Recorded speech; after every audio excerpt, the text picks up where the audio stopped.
গতকালকের ভাত ভেজেছিলাম, এইটুকু পুকুর জন্য রেখেছি, আর ইন্দ্রর ভাগেরটা ইন্দ্রর মুখের সামনে দিয়েছি। ইন্দ্র হেঁটে ফেরার পথে দেখুন কি কি বাজার নিয়ে এসছে।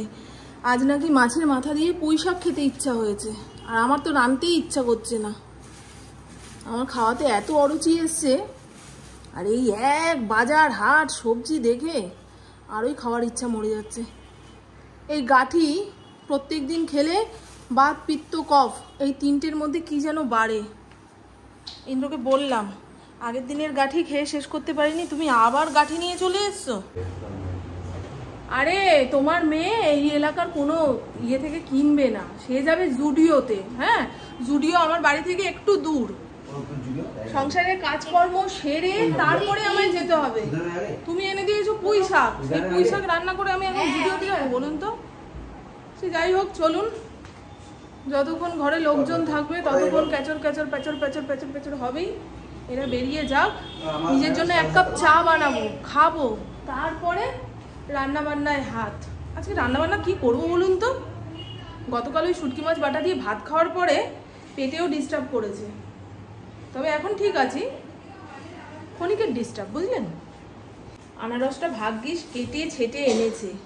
আনারস আমি কাটতে পারি না, আনারসের চোখগুলো ভালো করে ফেলতে না পারলে নাকি গলা চুলকায়, জানেন? আমি শুয়ে রয়েছি, ইন্দ্র বলল মামন আনারস এনেছি। আমি এই রে কাটবো কি করে এটা চিন্তা করছিলাম, নিচে এসে দেখি না, কেটে কুটেই এনেছে। আমি যখন একটা কথা বলতে যাই তোরা সবাই মিলে হাউ হাউ হাউ হাউ এমন করিস। দেখ এখন আর কেউ কথা বলছে না, ভাষা নেই কারণ। আমাদের ঘরে সকাল বলে কিছু নেই, যা কাজ শুরু হবে দুপুর থেকে একদম মধ্যরাত পর্যন্ত, তাই না? বাসনটা বার করে দিয়েছে, বাসনটা বাড়িয়ে থাকে, আমি এসে দিই। এটা কে শুনছে, তোমার মা না আমার দর্শক? ও চলছে না, এগুলো কে শুনছে? এইটা কাজের হিসাবটা দিলে এইটা কি হবে? কোন বিচারপতি বিচার করবে এটার? কি করে জানবে মানে? সকালে বাসনটা একটুখানি বের করে দিয়ে যাও, এটা প্রত্যেক দিন কথা শোনাও।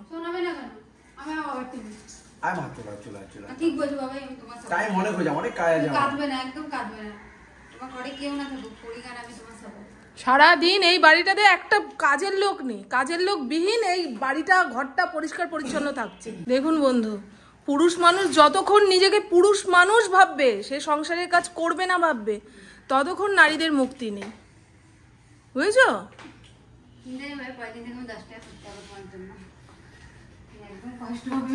সংসারের একটুখানি কাজ করলেই তার হিসাব 14 বার দেয়। টাটা।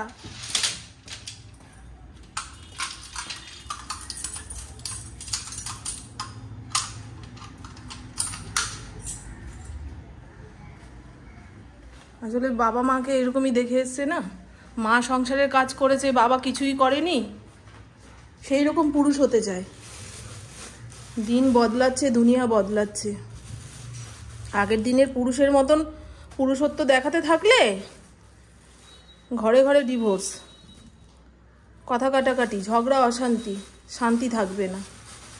সংসার তোমার, সংসার আমার, মিলেমিশে যদি একটুখানি কাজ করে তাতে কি ক্ষতি হয়? এই যে লঙ্কার বোটাটা একটু বেছে দিত আগে, এখন আর দেয় না। সুজাতার এঁঠো বাসন আমি রাত্রিবেলায় গুছিয়ে গাছিয়ে উপুর করে গামলার মধ্যে রেখে দিই। ইন্দ্র সকালবেলা যখন হাঁটতে যায় তখন বের করে এই সামনেটায় রাখে, যে সুজাতা এসে আর বেল বাজাবে না। আমি ধরুন 3 তলার ছাদে গেছি, তখন বেল বাজালে আমাকে আবার অতগুলো সিঁড়ি ভেঙে নিচে এসে গেট খুলে দিতে হবে, তারপরে ও বাসন নিয়ে বেরোবে। আর বের করা থাকলে ও যখন খুশি মেজে দিয়ে চলে গেল। কিন্তু মাঝে মাঝে এমন দু একটা কথা বলে যায়, পুরো সারা দিনটা নষ্ট। আমার বিরক্ত লাগছে, প্রত্যেক দিন ভালো লাগে না। একদিন হলো ইয়ার কি বলে নয় উড়িয়ে দিলাম, প্রত্যেক দিন এক কথা। কাল সকালবেলায় আমি দেখবেন ওই এঁঠো বাসনের গামলা বের করে দিয়ে তারপরে বাসি কাজ সারতে যাব। এই এতগুলো সিঁড়ি বারবার ওঠা বারবার নামা, মানে কি বলবো, যাদের আছে তারাই জানেন। ওই একই চত্বরে যদি 2-3টে ঘর, একটা ডাইনিং রুম থাকতো, রান্নাঘর থাকতো, সেই ঘরে কাজকর্ম করে আলাদা শান্তি। আর এরকম সিঁড়ি বেয়ে ওপরের ঘরে যাওয়া, একটা ঘর, তারপরে সিঁড়ি বেয়ে আর একটা ঘর, সেই ঘরে কাজ করে কোনো শান্তি নেই, সিঁড়ি ভাঙতেই যা কষ্ট। তাই যাদের ঘর দুয়ার একেবারে ছোট, কষ্ট পাবেন না। ঘর দুয়ার যত ছোট তত গুছিয়ে গাছিয়ে রাখার ঝঞ্ঝাট কম। আমারও এককালে ছিল খুব ছোট ঘর, তখন মনে হতো বড় ঘর থাকলে কি সুন্দর ছড়িয়ে ছিটিয়ে থাকতে পারতাম। বাবা, ছড়িয়ে ছিটিয়ে থাকা, পরিষ্কার করতে করতে আরেক পাশ নোংরা।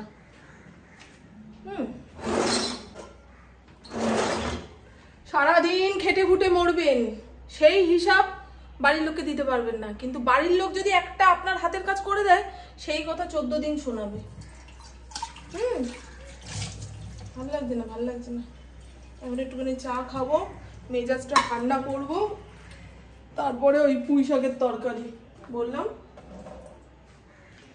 কালকে ওনার খেলা রয়েছে, খেলা মানে ওনার টিমের খেলা, আবার ভুল বললে জিভ কাটতে আসে। তা দুপুরে কখন আসবে না আসবে ঠিক নেই, দুপুর পেরিয়ে গেলে শাক খাওয়া যায় না, এটা ইন্দ্রদের বাড়ির নিয়ম, বুঝেছেন? সেই জন্য আজ দুপুরে ঠিক টাইমে খেতে আসবে, শাকটা রান্না করতেই হবে। আজকে আমার বললো না, পেটের অবস্থাটা খুব একটা ভালো নয়, খেতে ইচ্ছা করছে না, এই অরুচি ডাকছে একটু। বোতল ভরতে গিয়ে দেখি অ্যাকোয়াগার্ড বন্ধ হয়ে গেল, তাই কয়েকটা বোতলে অ্যাকোয়াগার্ডের জল রয়েছে আর কয়েকটাতে মিউনিসিপ্যালিটির জল।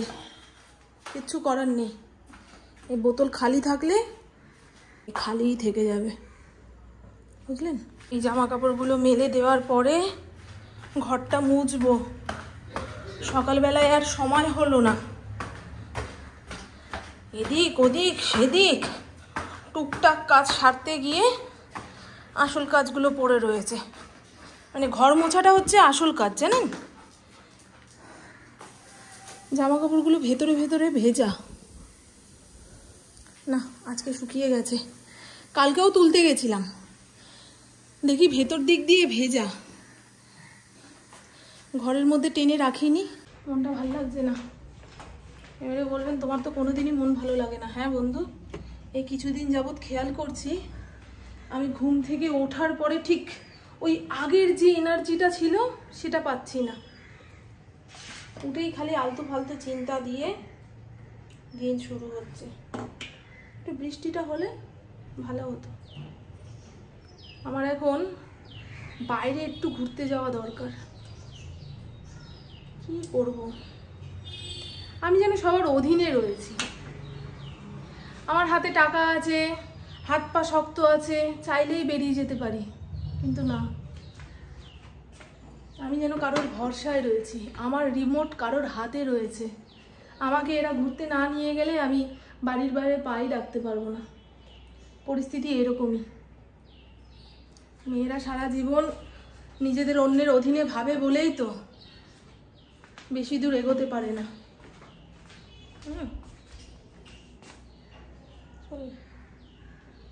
বেশি দূর বলতে কি, আমার ওই 4 দিন 5 দিনের জন্যও নয়, আজ সকালে বেরোলাম, একটা রাত কোথাও থাকলাম, পরের দিন নয় সকালবেলা বিকেলবেলায় বাড়ি চলে আসলাম, এরকম একটুখানি ঘুরতে যেতে ইচ্ছা হচ্ছে, ভালো লাগছে না। ভেতর থেকে যেমন চিৎকারটা কান্না হয়ে বেরিয়ে আসছে, এরকম মনে হচ্ছে, জানি না কেন এত মন খারাপ কেন হচ্ছে কি জানি। আমার যখন এইভাবে মন খারাপ হয় না, তখন কোনো না কোনো দুঃসংবাদ কানে আসে। ঠাকুরের সামনে হাত জোড় করে সর্বক্ষণ প্রার্থনা করছি, ঠাকুর এমন কোনো শাস্তি দিও না যেটাতে তোমার উপরে বিশ্বাস উঠে যায়। এখানে হনুমানজি রয়েছে, মা সারদা রয়েছে, সবার সামনে কথাগুলো বলছি, গণেশ ঠাকুর রয়েছে। ঠাকুর আমার মনটা ভালো করে দাও, ভালো করে দাও, ভালো লাগছে না। ইন্দ্রের সামান্য থেকে সামান্য কথাটাও কেমন মনের মধ্যে এসে লাগলো, বড্ড একা জীবনে, আমি বড্ড একা, এরকম মনে হচ্ছে। আমার কথা শোনার মতো লোক নেই, আমার যাওয়ার মতো কোনো জায়গা নেই, একঘেয়ে এই রান্নাঘর, এই বাড়ি, এই লোকজন, এই তো ব্যাস। আর বেশি দুঃখের কথা বলবো না, দুঃখ জিনিসটা এমন না, যত বলবো তত ছড়াবে। এই মরেছে গো বাবা গো, ইউটিউব অন করলে যে কি সমস্ত দেখি না।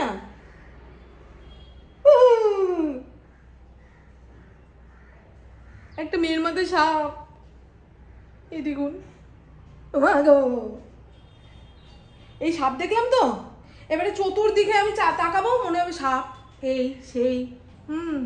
এই সাপ জিনিসটা মারাত্মক ভয়ের আমার কাছে। ওই কারণে ওই বিড়ালের লেজ এইভাবে যে নড়ে, আমি বিড়াল সামলে থাকলে আমি যাই না, আমার ওই লেজ নাড়াটা দেখলে সাপের কথা মনে পড়ে। ও মা গো মা, কি দেখলাম, দেখেছেন তো? যখন মন খারাপ থাকবে তখন উল্টো পাল্টা জিনিস চোখে পড়বে, কিছুতেই মনটাকে আপনি সামাল দিতে পারবেন না। ওই কারণে তো আমি কিছু দেখি না, একটু নাটক শুনবো। কি শুনবো বলুন তো? পণ্ডিত মশাই, শরৎচন্দ্র চট্টোপাধ্যায়ের পণ্ডিত মশাই শুনবো এখন আমি এখন শরৎচন্দ্র চট্টোপাধ্যায়ের বিন্দুর ছেলে শুনছি, বেঙ্গলি ক্লাসিক অর্ণব চ্যানেলে। এই ছেলেটার গলায় যে কোনো গল্প শুনতে যে আমার কি ভালো লাগে। এর মধ্যে ইলিশ মাছের মাথা আছে, পুঁই শাকটা ইলিশ মাছের মাথা দিয়ে করব। ডিপ ফার্স্টে বসাই। টেবিলের অবস্থা দেখছেন? এখনো পর্যন্ত বাসন কোসন গোছাতে পারলাম না। সকালবেলায় ক্রিম কেক আর বিস্কুট আনতে বলেছি, প্যাটিস নিয়ে এসছে। যাদের পুঁই শাক খেলে প্রচন্ড অম্বল হয় তারা পুঁই শাকের ডাটার এই চোকলা ছাড়াবেন না, চোকলা শুদ্ধ রেঁধে খাবেন। ভেতরের ওই হড়হড় ব্যাপারটা তরকারির মধ্যে মিশতে পারবে না, অম্বলও হবে না। তবে এই এত মোটা মোটা ডাটাগুলো আমি দোফালা করে দিচ্ছি। পাখা না চালিয়ে 2 সেকেন্ড দাঁড়ানো যাচ্ছে না গো। আপনাদের সঙ্গে এইটুকু কথা বলবো বলে পাখাটা বন্ধ করলাম। পুঁই শাকটা বেশ ভালো। এর আগের দিন ওই গাছের নার্সারি থেকে পুঁই শাকের বীজ আনতে গেছিলাম, বলে এখন বীজ পাওয়া যাবে না, কদিন পরে এনে দেবে। কয়েকটা শাক পাতার বীজ ছাদ বাগানে পুঁতে রাখলে বর্ষাকালে তুলে তালে এনে খাওয়া যায়। এমনি তো বর্ষাকালে সবজির অভাব। মাটিতে পুঁতে দিলে বর্ষার জল যদি পায় না, এখান থেকেই নতুন শাক পাতা গজাবে। আর বর্ষাকালের শাক একটু লবণ হলুদ দিয়ে ভাপিয়ে রান্না করতে পারলে ভেতরে যদি কোনো জীবাণু থাকে সেটা বেরিয়ে যাবে। সেই কারণে লবণ হলুদ দিয়ে ভাপাতে বসিয়েছি। এখানে ইলিশ মাছের মাথাটা তো লবণ হলুদ মাখানোই ছিল, সেটা বের করে রাখলাম। সবজি বলতে আলু, বেগুন, কুমড়ো কেটে রেখেছি। কুমড়োটা একেবারে অখাদ্য, ইন্দ্র মোটে কুমড়ো দেখে আনতে পারে না। একদিন ভালো হয় আর একদিন এত খারাপ হবে, দেখুন এর কোনো স্বাদ নেই। এখানে ফড়িংয়ের জন্য ভাত বসিয়েছি, ভাতের মধ্যে উচ্ছে, পেঁপে, আলু সব সেদ্ধ দিয়ে দিলাম। আর এখানে আমাদের ভাত হচ্ছে। ততক্ষণে আমি ঘরটা মুছে আসি। এখানে ঘর মোছার জল রেডি করে নিয়েছি। এই ম্যাজিক মপটা দিয়ে ঘর মুছতে খুব ভালো, ফটাফট হয়ে যায়। বর্ষাকালে যে কি পরিমাণে চুল ওঠে, ঘর মোছার সময় নেতার দিকে তাকালেই বোঝা যায়। হ্যাঁ, 12 মাসের তুলনায় বর্ষার এই 2 মাস মাথা থেকে হুড়হুড় করে চুল উঠবে। শীতকালে আবার নতুন চুল গজাবে যদি একটু যত্ন নেওয়া যায়। এখন তো ঘরের মধ্যেই সব কাজকর্ম করতে হয়, মোটে গেট খুলতে পারি না জানেন। বাইরে রঙ্গিলা মহিলা সব বসে থাকে, ফড়িং যদি ফাঁক পেয়ে বেরিয়ে যায় না, ব্যাস ওরা এখন ওই মহিলাকে নিয়ে সর্বক্ষণ কুরুক্ষেত্র বাঁধিয়ে বসে আছে। তার মধ্যে আমার ছেলেটা যোগ দিলে কত বিক্ষত হয়ে বাড়ি আসবে, সেই ভয়ে আর দরজা খুলি না। পুঁই শাকের চচ্চড়ি বানানোর জন্য ইলিশ মাছের মাথাটাকে এপিট ওপিট করে ভেজে নিয়েছি। বেশি কড়া করে ভাজলে ইলিশ মাছের যে গন্ধটা সেটা চলে যাবে। কড়াইয়ের মধ্যে যেটুকু তেল আছে সেই তেলের মধ্যে গোটা শুকনো লঙ্কা দেবো 5 ফোড়ন। ফোড়নটা একটু চড়বড় করে আসলে আগে থেকে কেটে ধুয়ে রাখা আলু, বেগুন, কুমড়ো দিয়ে দিলাম। সমস্ত সবজিপাতি একটু ভাজা ভাজা হয়ে আসার পরে এখানে জিরের গুঁড়ো, হলুদ গুঁড়ো আর চেরা কাঁচা লঙ্কা, সবজিপাতি মশলা সব কষানো কুষানো হয়ে গেছে। এবারে আগে থেকে আলাদা করে ভেজে রাখা ইলিশ মাছের মাথাটা ভেঙে চুড়ে দুমড়ে মুচড়ে এর মধ্যে দিয়ে নেড়ে ঘেটে নেব। হ্যাঁ, একটু ভেঙে চুড়ে দিতে হবে কিন্তু।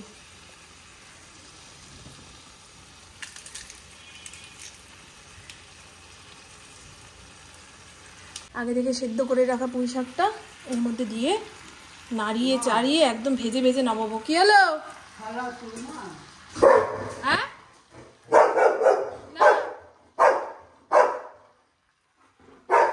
আমার না দুপুরে ভাত ঠাত কিছুই খেতে ইচ্ছা করছে না, মারাত্মক গরম লাগছে। এর আগের দিনের লঙ্কার বোটা ছাড়িয়ে এতটা বেরিয়েছে, ভাবুন আগের দিনের লঙ্কা এতটা ছিল। লঙ্কার ছড়াছড়ি। তো বাবাকে লঙ্কা বাটা দিয়ে ভাত দেবো। এই তো নাইটির ওপরে হাউস কোটটা চাপাবো, মুদিখানার দোকান থেকে এক বোতল। হ্যাঁ ছোটটাই আনবো। ওই তো দুজনে খাওয়া হয়ে যাবে, দুজনে খেতে পারবো তো। ফ্রিজে রাখলে ওই গ্যাসটা বেরিয়ে যায়, খেয়ে আর স্বাদ লাগে না। চলুন বন্ধু, লঙ্কার ব্যবস্থা করে ফেলেছি। আর এই হলো আজকের দুপুরের রান্না। মাছের মাথা দিয়ে, মানে ইলিশ মাছের মাথা দিয়ে, এটা তো বলতেই হবে, ইলিশ মাছের মাথা দিয়ে পুঁই শাকের চচ্চড়ি, টমেটো দিয়ে মুসুর ডাল পাতলা পাতলা করে। এই হলো ভাত, একটুখানি গলে গেছে, মাখার সময় বোঝা যাবে। এই হলো উচ্ছে আলু সেদ্ধ। প্রভু যখন খেতে বসবে তখন আলু ভাতেটা ওকে লাল লাল করে মেখে দেবো, আর উচ্ছে ভাতেটা আমার জন্য।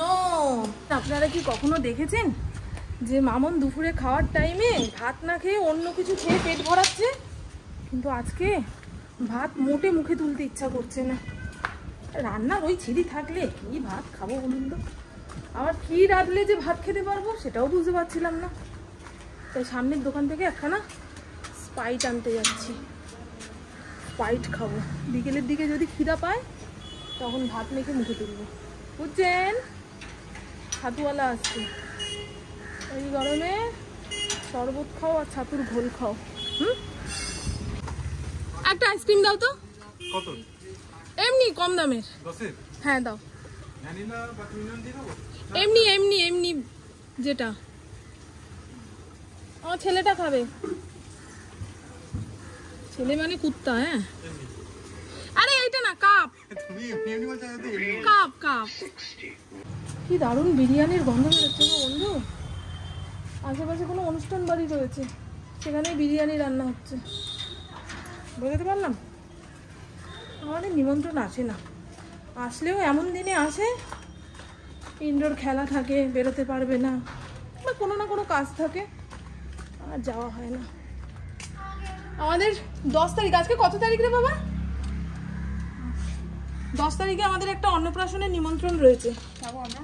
কি জানি, তোর বাবার খেলা রয়েছে।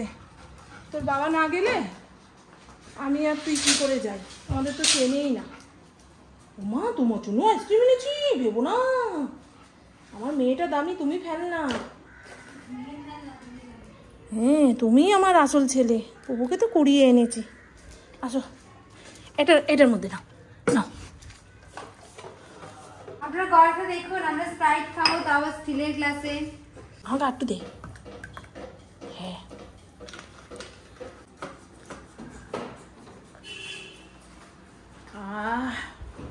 কি যে শান্তি।